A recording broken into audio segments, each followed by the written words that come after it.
Olá, Brasil e amigos da Jovem Pan. Bem-vindos ao De Frente com o Toro, o programa de entrevistas que conversa com pessoas proeminentes do mercado. E hoje temos a honra de receber aqui nos estúdios da Jovem Pan, Luiz do Amaral, sócio fundador e responsável pelo planejamento estratégico da gestora de ativos imobiliários TRX, que atua na captação e gestão de recursos para investir em fundos imobiliários, entre outras coisas. Nós vamos falar tudo isso agora. Bem-vindo, Luiz. Obrigado pela presença, hein? Tudo bom, Pablo? Obrigado pelo espaço, obrigado pela disponibilidade de poder falar com a sua audiência. Que isso, é um prazer aqui. O pessoal de casa aí, tudo investidor, tá curioso, quer saber mais sobre a TRX. E eu me lembro que a gente, há 15 anos atrás, quando vocês nasceram, né, eu também estava num fundo, também estava lá na época da Tradewire, tinha aquele fundo Riviera, que também era um fundo de logística de galpão, então conheço bem a sua história. Mas conta para o nosso público como que surgiu a TRX, da onde veio a ideia, por que começou, e conta um pouco do começo da empresa de vocês. Vamos lá. Primeiro, eu sou egresso de mercado imobiliário. Eu aprendi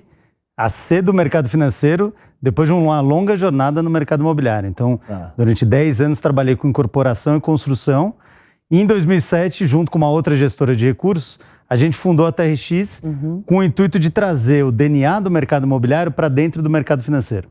Os fundos que investiam em imóveis, eles eram dominados por executivos do mercado financeiro, que não tinham a experiência ou a expertise do mercado imobiliário, como o que a gente trouxe para a TRX. Então, acho que o primeiro grande diferencial da TRX, lá remontando no ano de 2007, é exatamente esse DNA híbrido de mercado financeiro e mercado imobiliário. Eu trabalhei por 10 anos em mercado imobiliário e os últimos 15 anos mercado financeiro, com ênfase no mercado imobiliário, no investimento através de fundos imobiliários. O primeiro fundo foi de galpão de vocês ou estou equivocado? Durante muitos anos, a TRX tinha uma força muito grande em logística. Por quê? O tipo de operação que a TRX mais gosta de fazer são operações de build-to-suit, ou seja, quando a gente desenvolve grandes imóveis sob medida para grandes empresas. Então a gente assina um contrato de locação de 10, 15, 20 anos. Supermercado, né? Pão de Açúcar, Carrefour, Hoje a grande ênfase do nosso fundo são lojas de varejo. Leroy Merlin, Carrefour, Açaí, Pão de Açúcar. Mas durante muitos anos a gente era mais focado em galpões.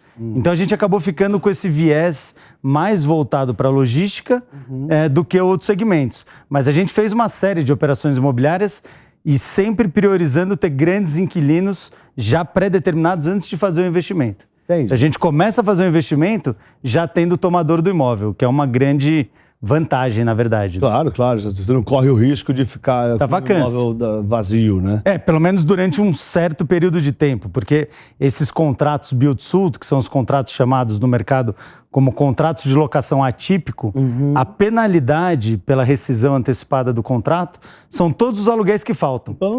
Então, se você garantiu, se você fez ali com uma empresa como o Pão de Açúcar, como o Açaí, um contrato de 15 anos, você tem a segurança que durante aqueles 15 anos você vai receber aquele contrato de locação. E hoje vocês têm algum fundo listado na Bolsa? Então, hoje o nosso fundo, o foco total da TRX está em um veículo, que é o TRX Real Estate. Esse é aquele fundo grandão lá, de quase 1,5 bilhão, é isso? Esse fundo tem mais ou menos 1,4 bilhão de patrimônio líquido e tem mais ou menos 2,5 bilhões em imóveis. Então, em termos de quantidade de tijolo, de imóveis, é um dos maiores fundos de propriedades da Bolsa hoje. E ele está listado na Bolsa? Ele é listado, a pessoa que tiver interesse, quiser investir no fundo... Qual que é o ticker dele na Bolsa? O ticker, que é o código de negociação, né, é TRXF11. E hoje tem quantos investidores nele? 75 mil. Bastante, hein? É um número bem considerável. E é interessante porque a gente fez esse fundo sempre direcionando o crescimento dele e novas ofertas para investidores institucionais. A gente nunca fez uma oferta para o público de varejo. Sempre crescemos através de institucionais. Que legal. Mas o varejo gostou tanto do produto que ele foi comprando no mercado secundário. Então, ter 75 mil investidores sem nunca ter feito uma oferta voltada para o varejo é realmente surpreendente. Muito e a gente acredita muito isso, uma parte pela história da TRX, que tem aí 15 anos de bagagem nesse setor. Já como gestora, né? Já juntando expertise de mercado imobiliário com o mercado financeiro. E o que eu acho interessante são as placas dos inquilinos, né? Você ter grandes varejistas e de setores muito resilientes, né? Claro. Supermercado, a economia pode estar indo bem, pode estar indo mal, mas as pessoas têm que comer, né? Tem que ir no mercado, não tem jeito. Então são imóveis que têm demanda, com a economia boa ou não tão boa, tem demanda. Então acho que isso ajuda muito o fundo. Dilui bastante o risco, né? Você fica com... Sem dúvida. E deixa eu te falar, no começo lá da TRX, qual foi uma dificuldade que você se lembra, uma dificuldade inicial, até para falar quem quer empreender, o pessoal que investe em bolsa também tem um pouco de um tino aí empreendedor. Quais foram as dificuldades e como é que você contornou elas no começo da TRX? Essa pergunta é ótima e assim, a gente ouve sempre muitas pessoas querendo empreender, e empreender é você acreditar em alguma coisa que ninguém está vendo. Exato. Então você acredita naquilo e você tem que fazer aquilo virar realidade. Exato. Quando a gente montou a TRX, de um lado a gente queria oferecer para as empresas a solução imobiliária. Então vem comigo aqui que eu faço o seu novo galpão, eu faço a sua nova loja, só que a gente não tinha dinheiro. Não tinha investidores ainda.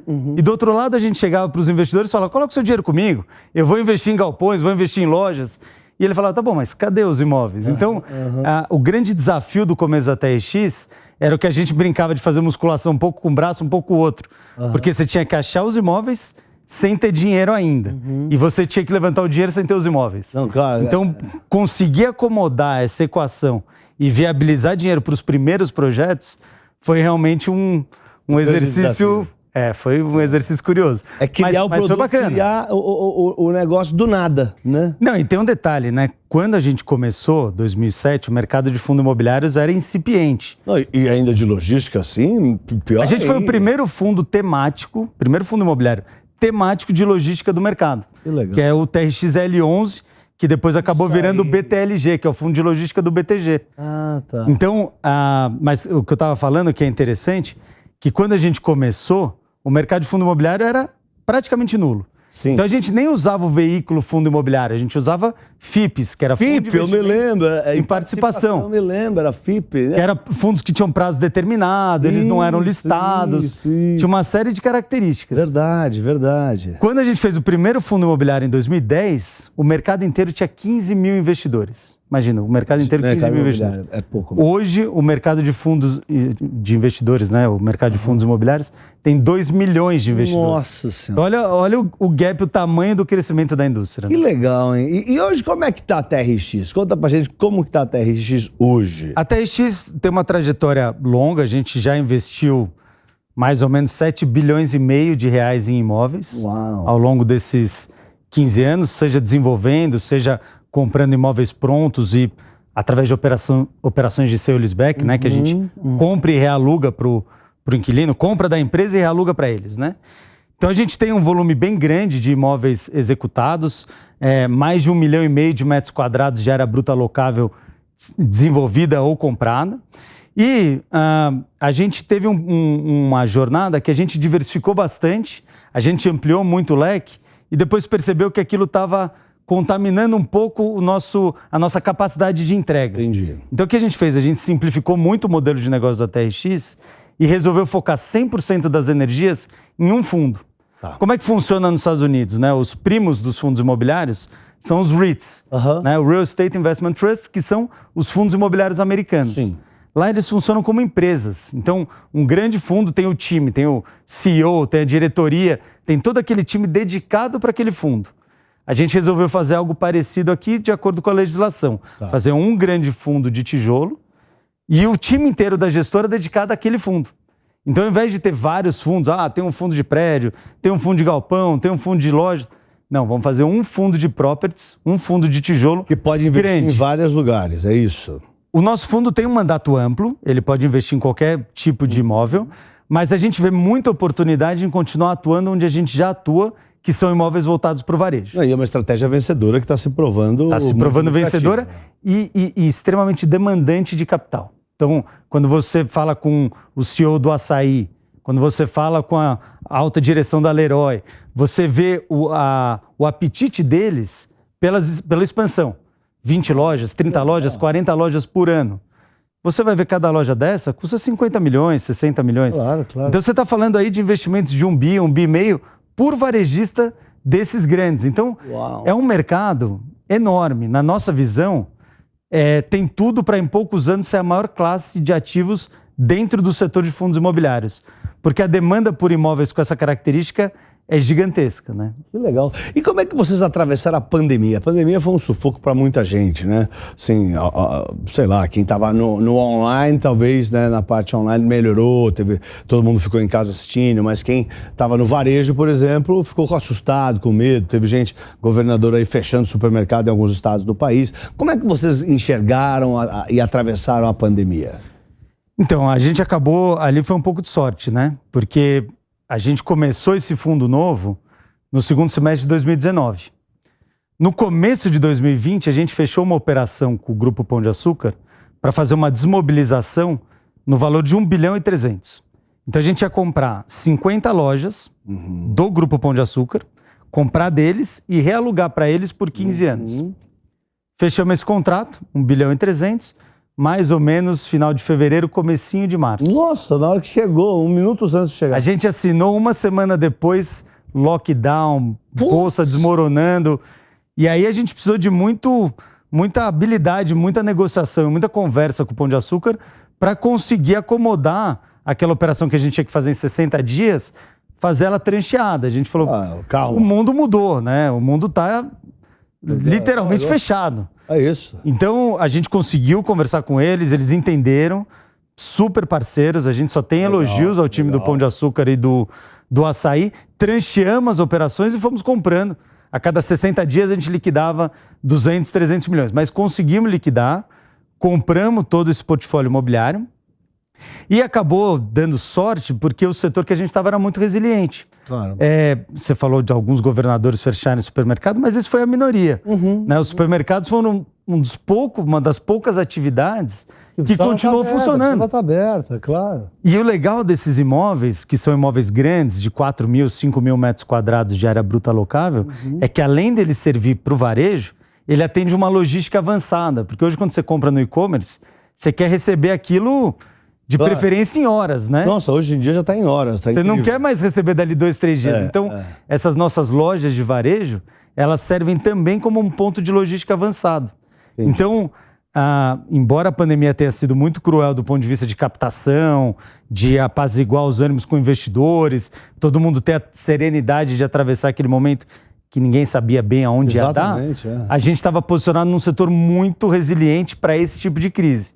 Então, graças a Deus, a TRX, nos últimos 3 anos, só vem crescendo, legal, diversificando e ampliando o portfólio. Que bom saber, né? Quem tem aí TRX fica feliz. E a era dos juros zero parece ter acabado, né? Dos juros baixos. No Brasil, os juros baixos chegou a ficar a 2%, né? Como é que isso afeta os negócios da TRX, a rentabilidade dos fundos? Como é que vocês enxergam esses juros altos que está agora, essa inflação que ainda está forte lá fora, juros subindo do mundo afora, 70 países subiram juros em 2022, a expectativa é que os juros dos Estados Unidos vá para 5% ou quem sabe até mais, e aqui no Brasil ou fica em 13,75, que vai manter o ano que vem, ou pode até subir mais um pouco antes de começar a cair. Como é que isso mudou o modus operandi de você? Qual que é a visão que vocês têm disso lá? Então, o mercado, embora ele tenha crescido muito nos últimos anos, né, como eu disse, 2 milhões de investidores, pessoa física, investindo nessa classe de ativo, né? Ainda tem um longo percurso de aprendizado.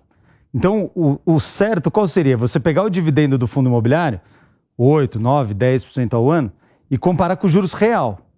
Então, você fala assim, a Selic está 15%, mas a inflação está 12%, então o juros real é de 3%. Então, assim, o comparativo correto seria a gente comparar com os juros real do país. Então, hoje você está vendo NTN sendo negociado a um juros real de 6, 6,20, às vezes até 6,5. Então, é esse comparativo. Mas é claro que um ambiente de juros alto, o investidor vai lá e olha a Selic, se eu puser no banco eu vou ganhar 15%. Se eu colocar em fundo imobiliário eu vou ganhar 10%. Ele ainda compara de um jeito errado. Então, se eu falasse que não atrapalha, eu estaria mentindo. Atrapalha. Esse ambiente de juros alto é negativo para a indústria de fundos imobiliários. Mas eu acho que é uma questão de aculturamento. Conforme as pessoas vão entendendo que o imóvel, né, e esse ambiente inflacionário, é importante destacar isso. O imóvel é um hedge contra a inflação.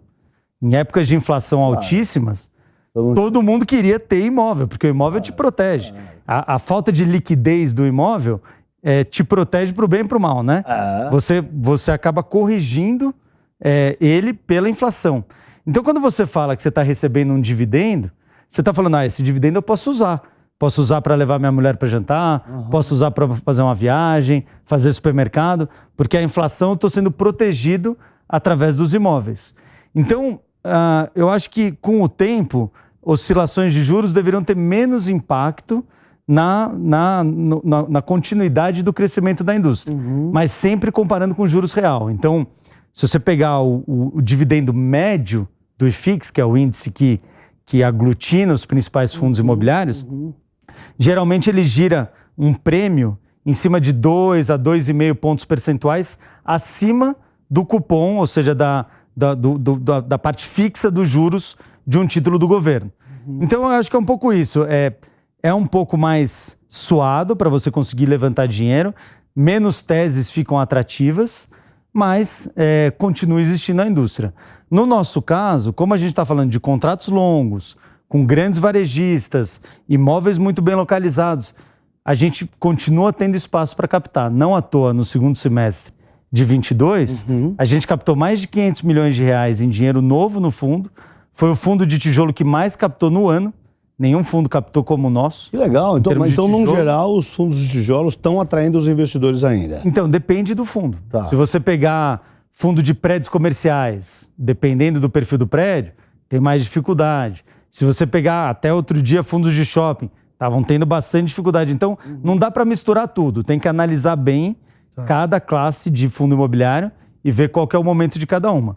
No nosso caso, como os contratos são muito previsíveis, a previsibilidade dos nossos dividendos é muito grande, a gente percebeu que tinha espaço para captar, mesmo com os juros altos. Que legal, que legal. E, por exemplo, a pessoa que quer negociar lá na bolsa, às vezes o fundo ele dá oportunidade, né? Ele baixa um pouco de preço, aí você vai fazer a conta do dividendo, fala, tá pagando um bom dividendo, aí você vai lá e compra, né? Qual que é a beleza da indústria? Que dica você daria para uma pessoa que está em casa e ainda não é investidor sua, para ele analisar bem o seu fundo? Não diga compra, né? Mas assim, olha para isso, olha para essa relação, dividendo. Eu acho que o dividendo é um ponto importante, mas às vezes ele mascara, né? Tá. Então, às vezes você tem um imóvel que está pagando um aluguel muito alto, mas aí vai entrar uma revisional e aquele aluguel vai cair. E aí você comprou o fundo caro. Então, acho que o principal para o investidor que quer se aprofundar nos fundos imobiliários, ler os relatórios gerenciais dos gestores. Né? Primeiro, ler carteiras recomendadas de grandes casas de research. E aí aprofunda, né? Lendo os relatórios gerenciais de cada fundo, entendendo um pouco quão diversificado está, quantos imóveis tem o fundo, quantos inquilinos tem o fundo, qual a característica do contrato. São contratos que vão vencer dali 6 meses, 1 ano, ou são contratos que ainda têm 10, 15, 20 anos pela frente? A localização dos imóveis. Então tem uma série de características que são importantes de serem analisadas para você avaliar se aquele portfólio é uma boa ou não, e qual é o momento de comprar cada tipo de fundo imobiliário. Entendi. E os fundos imobiliários, né, de papéis emitidos por empresas imobiliárias. Conta um pouco pra gente, para quem não entende disso em casa também. Então, esse é um ponto super importante, né? A indústria de fundo imobiliário se sofisticou demais nos últimos anos e a gente tem uma primeira grande separação. Você tem os fundos de propriedades, que são os fundos que compram imóveis. Pode ser imóveis prontos ou imóveis que vão ser construídos, mas são fundos que o mercado chama no jargão fundos de tijolo, que é o fundo que tem o imóvel propriamente dito. Então é um jeito de você comprar imóveis de uma maneira mais moderna, porque você compra através de fundos. Aí tem um outro grupo de fundos que é chamado os fundos de papel. O que o fundo de papel faz? Ele compra papéis que financiam o mercado imobiliário. Então eu sou uma construtora, vou subir um prédio, não tenho todo o dinheiro, ou não vou usar todo o dinheiro próprio para fazer aquele prédio, eu vou num fundo de papel e falo, eu preciso aqui de dinheiro para fazer esse prédio, vou pagar uma taxa de juros, geralmente é inflação mais um um cupom ou, às vezes, toma dinheiro a CDI mais um prêmio. E aí você está comprando um fluxo de recebíveis. Você não está comprando, não vai ter valorização imobiliária, não vai ter... É um outro perfil de produto. Você vai ter um fluxo lastreado em imóveis. Mas você não vai ter o benefício da valorização imobiliária. Tem um aspecto interessante, porque assim, quando você pega um fundo de papel que paga inflação mais 6, ele vai pagar full, todo mês, inflação mais 6, né? 6% ao ano. Um fundo de tijolo, ele não repassa a inflação com a mesma facilidade. Ele vai repassando a inflação conforme você vai reajustando os contratos, conforme os imóveis vão valorizando. Não é tão linear. O fundo de papel é linear. Mas, por outro lado, você não tem o benefício de uma valorização imobiliária, porque você está só financiando a atividade imobiliária. Esse tipo de fundo vocês não fazem? A gente não tem hoje um fundo de papel. Até a gente tem no radar de ter um fundo de papel. Tem um grande fundo de tijolo, de properties, e um fundo de papel. Porque a gente acha que você tem que ter os dois produtos para oferecer para o teu cliente. Porque quando a inflação está muito alta, as pessoas acabam recorrendo mais, indo mais na direção de fundos de papel. Quando a inflação e os juros caem, os fundos de papel costumam cair, porque o rendimento cai, e os fundos de tijolo sobem. Então, para ter essas duas possibilidades de ser anticíclico, a gente pretende ter um fundo de papel também. Bacana. E hoje, por exemplo, né, as cotas dos fundos, elas refletem o valor, voltando para os seus fundos de tijolo, as cotas dos fundos refletem o valor dos imóveis que os fundos têm em carteira? É isso? Como que funciona? Por que oscila? Por que às vezes a gente vê a cota está num preço, às vezes está em outro? Vamos lá. O preço da cota tem dois valores. Tem o valor patrimonial, que é o valor contábil daquele fundo. Então, por regulamentação, uma vez por ano você tem que fazer um laudo de avaliação de todos os imóveis. Aí você vê quanto vale todos aqueles imóveis, divide pelo número de cotas, você tem o valor patrimonial. Então, essa não é a cota que está na bolsa. Não é o que está na bolsa. O valor patrimonial é o que supostamente vale o imóvel a partir de um laudo. Caso a gente fosse vender o imóvel grande. Vai vender esse edifício aqui, vai pegar tanto quanto vale? Prédio. Não interessa quanto está a cota na bolsa. Vale tanto, a gente só vende por esse preço. Exatamente. Mas o valor patrimonial é difícil você ter uma precisão, porque por mais que tenha regras, é um laudo, né? É que nem um apartamento. Você vai vender um apartamento, ele custa 500 mil, mas pode ser que você só consiga vender por 450. Exato. Ou você vende por um pouquinho mais. Passa alguém pagando 510. Exato. Então, você tem a primeira coisa que é o valor patrimonial da cota, que é isso que eu estava explicando. A segunda coisa é o valor de mercado. Aí o valor de mercado é como uma ação de uma empresa na bolsa que sobe, desce, muito em função dos humores do mercado. Então, o juros está subindo, né? Questão fiscal, o juros vai subir, vai ficar alto mais tempo. Será que eu quero ficar com um rendimento de fundo imobiliário? Vou vender essas cotas. Mais gente querendo vender, menos gente querendo comprar, a cota cai. Sem dúvida. É aí que surge a oportunidade, porque a cota cai, mas muitas vezes o dividendo continua igual ou até melhora. Então, a tua relação, que é o chamado dividend yield, a tua relação de renda sobre o capital investido vai ser melhor. Então, às vezes, quando o mercado está muito otimista, um fundo vai te pagar... Fica caro. 7%, 6% ao ano. Fica caro com a mesma renda. Aí, quando vem um momento de crise, os fundos caem de valor, mas a renda, muitas vezes, permanece estável, dependendo da característica do fundo. Ela é fixa em valor e aumenta em percentual, é isso? Aumenta em percentual. Então, por exemplo, hoje, se você for na bolsa comprar TXF11, você vai comprar pagando quase 10% ao ano de dividendo de aluguel isento, né? Porque o dividendo de fundo imobiliário é isento. Então, você recebe 10% ao ano. Há 2 anos atrás, quando o mercado deu uma aquecida... Sim, que o juros foi para 2. Ele chegou a estar pagando 6,5%, 7%. Então, momentos de juros altos é a melhor hora para você formar a carteira. É que é difícil, né? O investidor, ele não costuma ir no anticíclico como deveria, né? Não, senão não estaria barato. Né?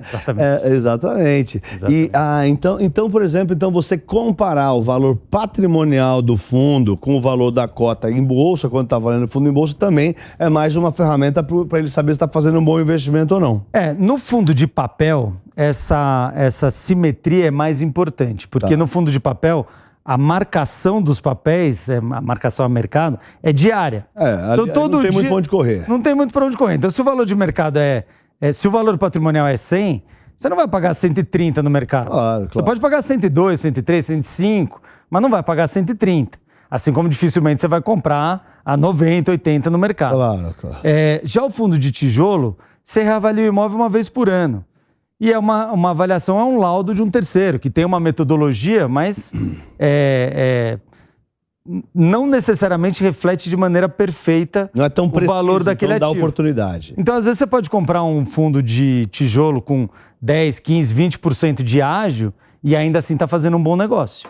Entendi. E como é que esses fundos, tanto de tijolo, né, acho que mais o tijolo, como é que os fundos de tijolo podem ajudar o setor imobiliário, o setor da economia real do imobiliário, o pessoal que constrói prédio? Ajuda muito, ajuda muito. É uma forma extremamente eficaz de financiamento a uma indústria que gera muito emprego e contribui muito com o desenvolvimento do país. Né? Então, parte importante do PIB. Incorporadores, né, que estão desenvolvendo empreendimentos residenciais, tem como sócios fundos imobiliários, seja sócio do empreendimento para comprar o terreno junto, pagar a construção, vender e lucrar com aquilo, ou fundos de papel que financiam o setor. Claro. Aí você tem também um componente importante de reciclagem de capital.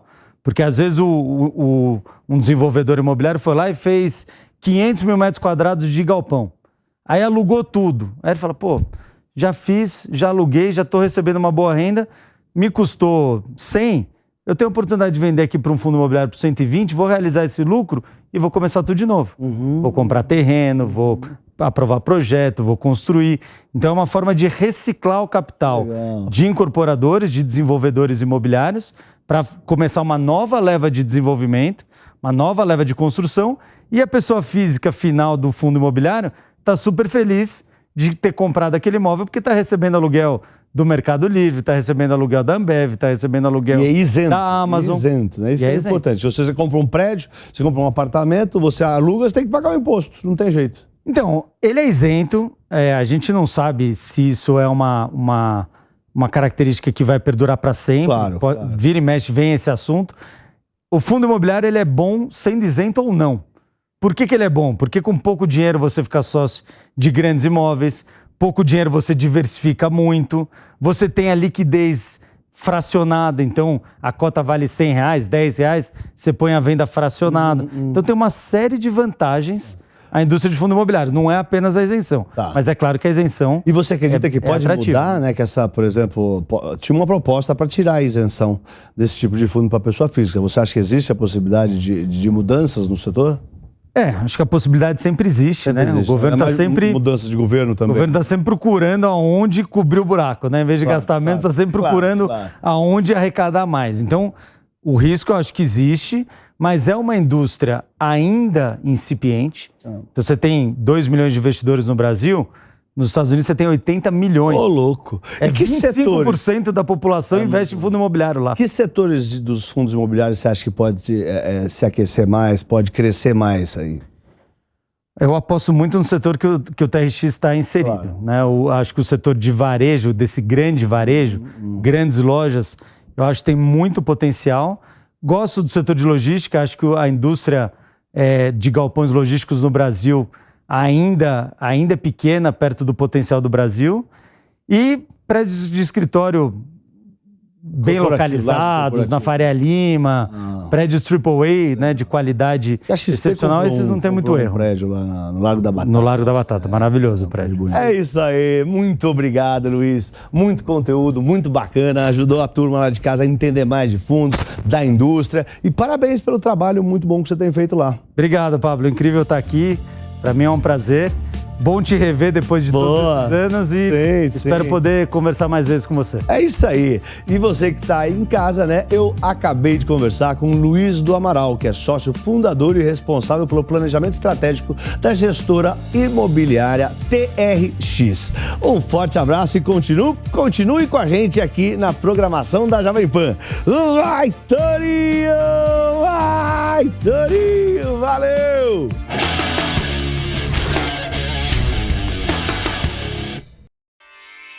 Realização Jovem Pan News.